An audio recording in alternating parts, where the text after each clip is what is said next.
nuras, agus déine mé iirecht na bhean hain a bhela. Geodamach bhfuil sin tíirsteach bhfuil gráiche dom. So, beris leis an lanmh síithe, gus an mní lic nor víthe, ní hogdávaní is rathach is do bhuí na chris an céad hall. Rug sé leis an lanmh, go dtí a bhean a bhí cliste agus dá leabhar. Ní dúirt sé feic marall lena bhní feag tamil, agus do bhí an lanmh fé chuí meige, do bhí sé féidir chris, féidir chótain ó féidir léile. So lanmh anna bheogus go fuil. Tagann sé bhaile, cnagann sé ar an nuras, agus oscailíonn a bhean a doras, agus fichríonn si, í na chúna, céosa.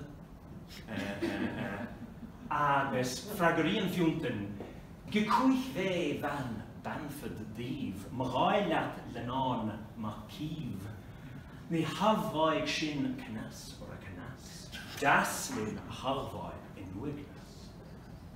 Scona céime sin, is natsa mé. Má hatú dírig lenán óg. Ní dóilm go méach sé ní irúnacht an mertagin bheith crackan na crackan. Bavahlam hú a gáid in nuignas. Bavahlam go méach mertagin in ar ménar.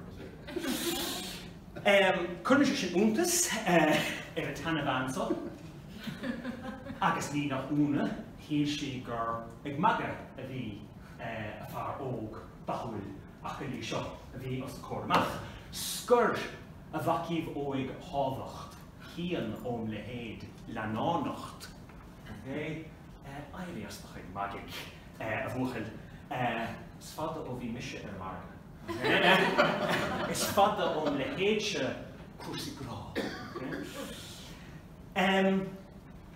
Ach, leanan fiúnta méid. No. Ba bhaile a ghaid amach, bhuiil grá ag an mansá dom. So déir sé, no, haim lándáiríre, fárdait céile sétrach sláán a bhean bheith ar an macáb, ó tíg seanóir seachan son ra baithig naróil dealaigh.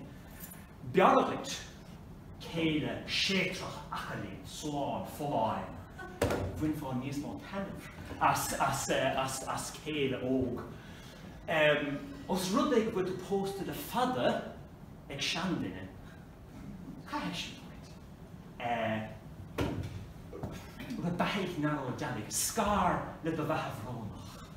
Live again, have a bit of love, live your best life as Dearla a léineocht. Ach,